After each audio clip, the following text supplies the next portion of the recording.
সুপ্রিয় দর্শক মণ্ডলী, জমি জবরদখল করে রেখেছে। মাত্র একটি কাজ করুন, আপনার পায়ে ধরে জমি বুঝিয়ে দিবে। জমি আপনার, দলিল আপনার, অথচ সেখানে অন্য কেউ ঘর তুলে বসে আছে। আপনি কি জানেন, বর্তমানে দখলদারকে মারামারি করে নয়, বরং আইনের এমন একটি বিশেষ ধারায় নোটিশ করা সম্ভব, যা পাওয়ার পর দখলদার নিজে এসে আপনার জমি বুঝিয়ে দিয়ে ক্ষমা চাইবে। আজ আমি আপনাদের এমন একটি টেকনিক শিখিয়ে দেব, যা প্রয়োগ করলে জবরদখলকারী আপনার পায়ের নিচে মাটি খুঁজে পাবে না। নরসিংদীর জাহিদ মিয়ার উদাহরণ।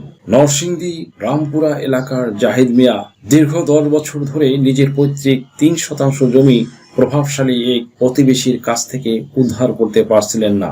ভিউয়ার্স, জাহিদ মিয়া প্রথমে বহুবার গ্রাম্য সালিশ করেছেন এবং প্রভাবশালীদের হাতে পায়ে ধরেছেন। এতে উল্টো তাকে হুমকি দেওয়া হয়েছিল। পরে তিনি একজন অভিজ্ঞ আইনজীবীর পরামর্শে ভূমি অপরাধ প্রতিরোধ ও প্রতিকার আইন 2023 বা পরিস্থিতির উপরে ভিত্তি করে সুনির্দিষ্ট প্রতিকার আইনের ধারা অনুযায়ী একটি শক্তিশালী আইনি নোটিশ পাঠান। নোটিশের যখন স্পষ্ট উল্লেখ করা হলো যে অবৈধ দখলের জন্য কেবল জমি ফেরত নয়, বরং বড় অঙ্কের জরিমানা এবং জেলের বিধান রয়েছে, তখন দখলদার বুঝতে পারেন যে এখন আর গায়ের জোরে পার পাওয়া যাবে না।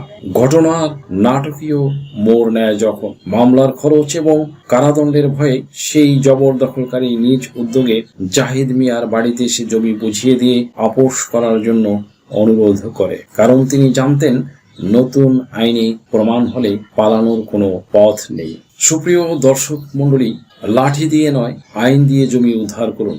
আপনি যদি নরসিংদীর জাহিদ মিয়ার মতো বছরের পর বছর হয়রানির শিকার হন, তবে এই ভিডিওটি আপনার জীবনের মোড় ঘুরিয়ে দিতে পারে। ভিউয়ার্স, আপনার জমি দখল করে রেখেছে এবং আপনাকে ওই জমিতে কোনোভাবেই ঢুকতে দিচ্ছে না। আবার আপনি দখল করতে গেলে আপনাকে হুমকি ধামকি, এমনকি হত্যা পর্যন্ত করার চেষ্টা হচ্ছে।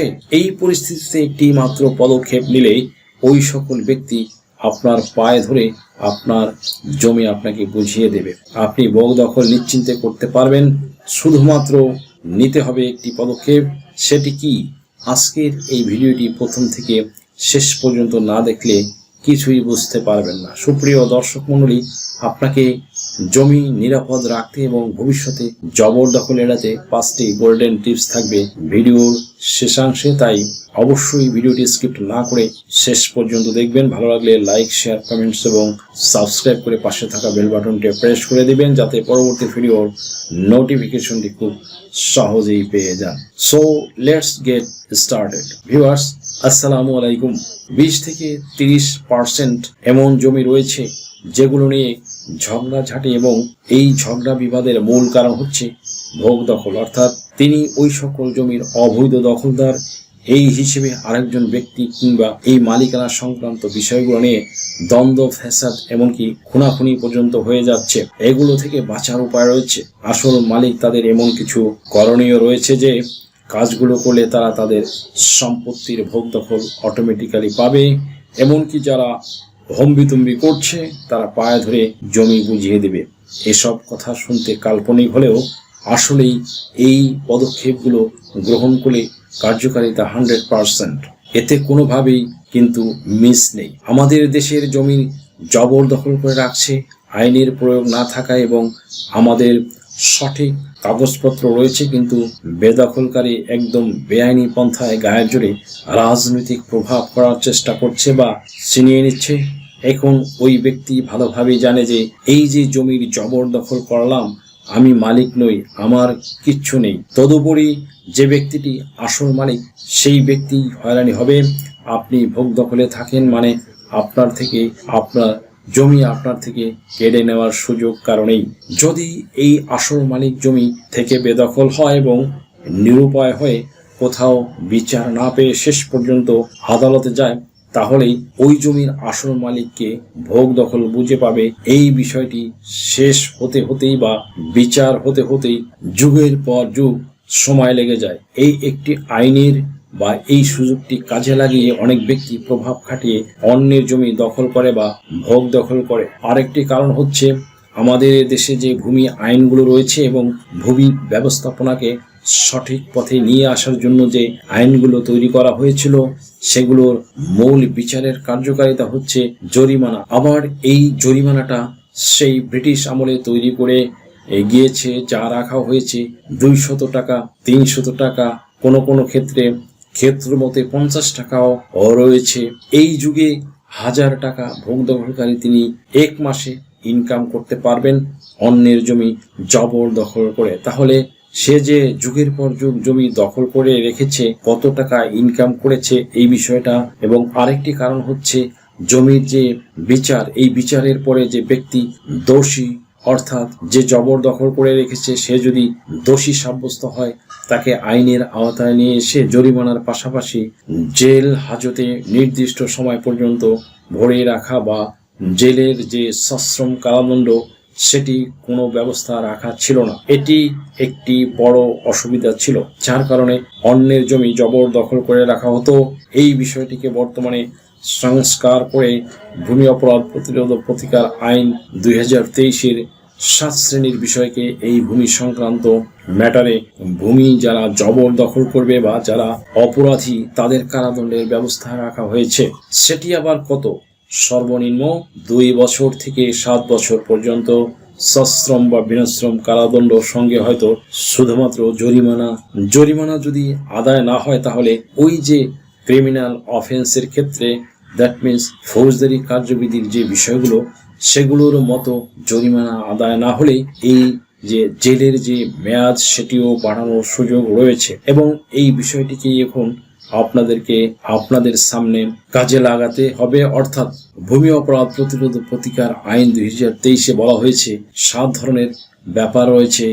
এই 7 ধরনের ব্যাপারের মধ্যে অন্যের জমি নিজের বলে দাবি করা বা পরিচয় দেওয়া, অন্যের জমি জবরদখল করে রাখা, অন্যের জমির ডকুমেন্টস বা সেগুলোর প্রমাণ আছে যে প্রমাণাদি, সেগুলোকে মডিফাই করা, নিজের ইচ্ছে মতো ভুয়া কাগজ তৈরি করা, অর্থাৎ এই জমিগুলো আবার যে ডকুমেন্টস, সেগুলোর যে ভুয়া ডকুমেন্টস, সেগুলো কোনো সরকারি কর্মকর্তা অর্থাৎ ভূমি অফিস, আদালত এদের সামনে উপস্থাপন করা, এগুলো কিন্তু ফৌজদারি অফেন্স হিসাবে বিবেচিত হবে। এই সুযোগটিকে যদি কাজে লাগাতে পারেন তাহলে এই যারা জমির আসল মালিক কিন্তু বেদখল হয়ে রয়েছে তারা সুবিধা পাবেন, এবং যারা এই জমির দখল করে রেখেছে তারা কিন্তু ভয় পাবে, এবং তারা এসে আপনার পায়ে ধরে আপনার জমি আপনাকে বুঝিয়ে দিবে যে বাবা, মামলা করার দরকার নেই, আপনার জমি আপনি বুঝে নিন, আমি এতদিন ভুল করেছি, ক্ষমা করে দেন। প্রয়োজনে যেদিন যে ভোগ দখল করেছি সেগুলো যে টাকা বা অর্থ উপার্জন করেছি সেগুলো ফেরত নেন। এই জন্য আপনাদের কি করতে হবে ভিউয়ার্স? সর্বপ্রথম আপনাদের যে জমির ডকুমেন্টস বা প্রমাণাদি সেগুলো যাচাই বাছাই করতে হবে যে আপনার যে প্রমাণাদি সেগুলো ঠিক রয়েছে কিনা। ম্যাক্সিমাম ক্ষেত্রে অন্যের জমি বা কেমন করে ভোগ দখল করছে, এই জন্য একজন ব্যক্তি তার জমি থেকে তাকে উচ্ছেদ করে একজন ব্যক্তি ভোগ দখলে যায় একটি বেসিসে, অর্থাৎ এই বেসিকটা হচ্ছে সম্পত্তি, তারাও মালিক, তাদের কাছে প্রমাণাদি রয়েছে, তারা কি প্রমাণ দেখাচ্ছে এবং আপনার কাছে কি প্রমাণ আছে, এই বিষয়টা আপনাকে আগে জাস্টিফাই করতে হবে। এবং এই জাস্টিফাই করতে হবে একজন ভালো বিজ্ঞ সিভিল লয়ার দিয়ে, অর্থাৎ অভিজ্ঞ আইনজীবী ছাড়া। যারা দালালের কাছে গিয়ে আপনাদের এলাকার একজন অনভিজ্ঞ লোক, তার কাছ থেকে পরামর্শ নিয়ে বা মহলের কাছে পরামর্শ নিয়ে আপনি কোনো ডিসিশন নেবেন না, গেলেই কিন্তু বিপদে পড়তে পারেন। আপনি খোঁজ খবর নিয়ে একজন ভালো সিভিল লয়ারের কাছে যাবেন এবং পরামর্শ করে নেবেন যে এই দুটি ডকুমেন্টসের মধ্যে কোনটি আসল ডকুমেন্টস। আপনি চাইলে আমাদের স্ক্রিনে দেওয়া নাম্বারে আমাদের সাথে কনসালটেন্সি ফি দিয়ে পরামর্শ নিতে পারেন। তারপরেও আপনি নিজেও তল্লাশি দিতে পারেন। সেক্ষেত্রে আপনার কাছে বিষয়টা একটু জটিল হবে।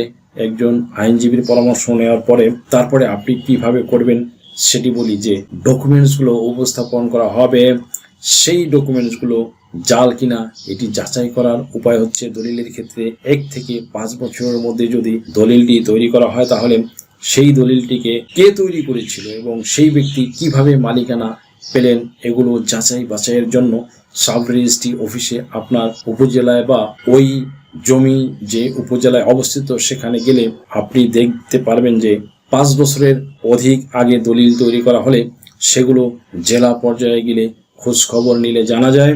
তারপরে আপনি যদি সার্টিফাইড হন বা জাস্টিফাই করে প্রমাণাদি বা প্রমাণিত হয় যে ওই সকল জবরদখলকারী ভুয়া মালিক দলিলগুলো ভুয়া এবং আপনার দলিলটি অথেন্টিক এবং আপনি আসল মালিকের কাছ থেকে জমি পেয়েছেন, তাহলে আপনি পরবর্তী পদক্ষেপ নেবেন আদালতের মামলা। এবং এই মামলাটি বর্তমানে আদালতের বিচার প্রক্রিয়ার যে সংস্কার করা হয়েছে সেই সংস্কারাধীন আইন অনুযায়ী আপনার মামলা যদি 6 মাস ঝুলে থাকতো সেগুলো 3 মাসেই সমাধান হবে। এখন যেগুলো 3 বছর ঝুলে থাকতো এখন সেগুলো 6 মাসে সমাধান হবে, কেননা বিচার প্রক্রিয়া অর্থাৎ জমি জমা সংক্রান্ত বিচার প্রক্রিয়াটা পরিবর্তন হয়ে গেছে।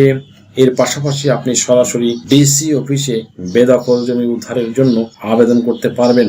দ্যাট মিনস আপনার জমি বেদখল হয়ে গেছে, আপনি এর জন্য আপনি জমি উদ্ধারের জন্য এই যে জেলা প্রশাসক কার্যালয় সেখানে আবেদন করতে পারবেন ভূমি অপরাধ প্রতিরোধ প্রতিকার আইনের বিধিমালার পরিশিষ্ট 5-এর যে ফর্মটি রয়েছে সেটির আলোকে। তারপরে সেখান থেকে একটি নির্বাহী ম্যাজিস্ট্রেট টিম গঠন করে আপনার জমির যে বিষয়টি বা আপনার অভিযোগটি সেটি আমলে নিয়ে তারা তদন্ত করে একটি রিপোর্ট প্রদান করবে। সেই রিপোর্ট এর উপরে ভিত্তি করে আপনার জমির ভোগ দখল পাবেন কিনা, আপনার আসল মালিক কিনা আপনি সেটি নির্ধারিত হবে। অ্যান্ড দেন হচ্ছে আপনার সম্পত্তির ভোগ দখল আপনাকে বুঝিয়ে দেওয়া হবে। এবং এই নির্বাহী ম্যাজিস্ট্রেট ইচ্ছে করলে যে ব্যক্তি সম্পত্তির বৈধ মালিক না কিন্তু তারপরও তিনি জবরদখল করেছেন অন্যের জমি, তাকে সরাসরি কিন্তু ধরে জেলে পর্যন্ত পাঠাতে পারে। সেটির পদক্ষেপ নেওয়ার আগে আপনার অভিজ্ঞ আইনজীবীর থেকে পরামর্শ নিয়ে সরাসরি যখন আপনারা মামলা করবেন সেই আদালতের মামলায় আপনার যদি ওই সকল ব্যক্তি ভুয়া মালিক হিসেবে বিবেচিত হয় আপনি তার শাস্তির দাবি করতে পারবেন ওই একই মামলায়। তাহলে আদালতে থেকে ওই সকল ব্যক্তিকে আপনার আইনের আওতায় নিয়ে আসা হবে। ভিউয়ার্স, এই যে আইনের আওতায় নিয়ে আসা হবে এটি কিন্তু আদালতে একবার গেলে পরবর্তীতে সমাধান না হয়ে তাদেরকে কোনোভাবেই ছাড় দেওয়া হবে না।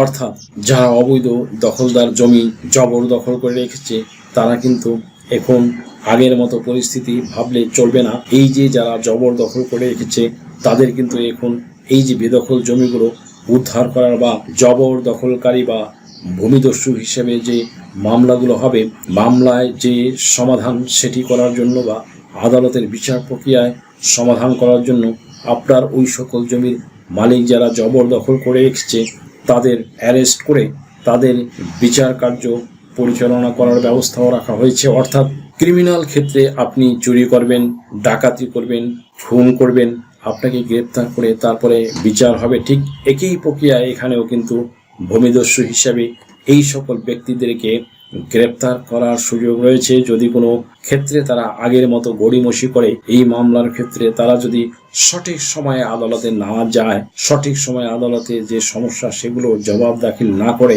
ভিউয়ার্স আপনারা যদি পদক্ষেপগুলো গ্রহণ করতে পারেন সেই ক্ষেত্রে মামলা করার কিছু ধরন রয়েছে, কিছু পদ্ধতি রয়েছে। এই পদ্ধতিগুলো এখন কিন্তু আমাদের যারা অভিজ্ঞ আইনজীবী তারা উপলব্ধি করেছেন এবং সেগুলো আয়ত্তে নিয়ে এসেছেন। তাই একজন অভিজ্ঞ আইনজীবীর পরামর্শ গ্রহণ করে তারপরে আপনি কিন্তু পরবর্তী পদক্ষেপগুলো গ্রহণ করবেন।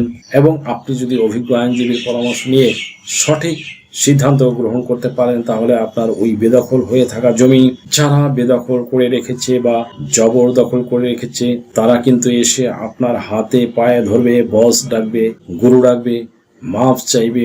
যখন তারা কাগজপত্র নিয়ে কোনো অভিজ্ঞ আইনজীবীর শরণাপন্ন হবে এবং আইনজীবী যদি তাদেরকে বলে এই জমির ক্ষেত্রে আপনার মামলায় জেতার সম্ভাবনা খুবই ক্ষীণ এবং আপনার জেল জরিমানা পর্যন্ত হতে পারে, তখন তারা কিন্তু ভয় পেয়ে যাবে এখনকার পরিস্থিতিতে। কেননা আগের মতো আর শুধু জরিমানা দিয়ে বাঁচার উপায় নেই। ভিউয়ার্স, ভিডিওর শুরুতে বলেছিলাম কিছু টিপসের কথা আপনার জমি নিরাপদ রাখতে এবং ভবিষ্যতে জবরদখল এড়াতে। এই 5টি গোল্ডেন টিপস অবশ্যই পালন করবেন। 1 নম্বরে রেকর্ড ও মিউটেশন নামজারি আপডেট রাখা। কেবল দলিল থাকলেই জমি নিরাপদ নয়, আপনার নামে সর্বশেষ খতিয়ান বা মিউটেশন নামজারি বা খারিজ করা আছে কিনা তা নিশ্চিত করুন। খাজনা বা ভূমি উন্নয়ন কর নিয়মিত পরিশোধ করুন এবং দাখিলা রসিদ সংগ্রহ করুন। সরকারের রেকর্ডে আপনার নাম থাকা মানেই আপনি আইনিভাবে এক ধাপ এগিয়ে। 2 নম্বরে সীমানা নির্ধারণ ও স্থায়ী বেড়া। জমি ফেলে রাখবেন না, স্থায়ী পিলার বা সীমানা প্রাচীর দিয়ে নিজের দখলে স্পষ্ট করুন। যদি সম্ভব হয় জমিতে নিজের নাম ও যোগাযোগ নম্বর সহ একটি মালিকানার সাইনবোর্ড টাঙিয়ে দিন। এটি দখলদারের মানসিকভাবে পিছিয়ে দেয়। 3 নম্বর নিয়মিত পরিদর্শন ও সামাজিক উপস্থিতি। জমি থেকে দূরে থাকলেও মাসে অন্তত একবার জমিটি সশরীরে পরিদর্শন করুন। আশেপাশের প্রতিবেশীদের সাথে সুসম্পর্ক রাখুন, যাতে জমিতে অনধিকার প্রবেশ করলে তারা আপনাকে সাথে সাথে জানাতে পারে। 4 নম্বরে জমিতে কোনো না কোনো ব্যবহার চালু রাখুন। পুরো জমি খালি ফেলে না রেখে সেখানে গাছ লাগানো, চাষাবাদ করা বা ছোট কোনো স্থাপনা তৈরি করে রাখা ভালো। আইনের ভাষায় পজেশন বা দখল খুব গুরুত্বপূর্ণ। জমি অব্যবহৃত থাকলে দখলদারদের নজর পড়ার সম্ভাবনা বেশি থাকে। 5 নম্বরে প্রয়োজনীয় কাগজপত্রের ফটোকপি সেট রাখা। দলিল, ভাড়া দলিল, পর্চা এবং খাজনা রসিদের অন্তত 2 সেট ফটোকপি বা স্ক্যান কপি আলাদা নিরাপদ স্থানে রাখুন। মূল কপি হারিয়ে গেলেও যাতে আইনি লড়াইয়ে দ্রুত পদক্ষেপ নিতে পারেন। সুপ্রিয় দর্শক মণ্ডলী, পরিশেষে বলতে হয় যে মনে রাখবেন, প্রতিকারের চেয়ে প্রতিরোধই উত্তম। এই সহজ স্টেপসগুলো মেনে চললে আপনি শুধু আপনার জমির রক্ষাই করবেন না, বরং পরবর্তী প্রজন্মকেও আইনি জটিলতা থেকে মুক্ত রাখবেন। ভূমি আইন বিষয়ে আরো জানতে ভিডিওটি লাইক, শেয়ার, কমেন্টস এবং সাবস্ক্রাইব করে পাশে থাকা বেল বাটনটি প্রেস করে দিন, যাতে পরবর্তী ভিডিওর নোটিফিকেশনটি খুব সহজেই পেয়ে যান। সো আজকের মতো এখানে শেষ করছি। দেখা হবে অন্য কোনো দিন, অন্য কোনো ভিডিওতে, অন্য কোনো আইনি কন্টেন্ট নিয়ে। সেই পর্যন্ত সকলে ভালো থাকুন, সুস্থ থাকুন, নিরাপদে থাকুন। আবারও সবাইকে ধন্যবাদ জানিয়ে এখানে শেষ করছি। আল্লাহ হাফেজ।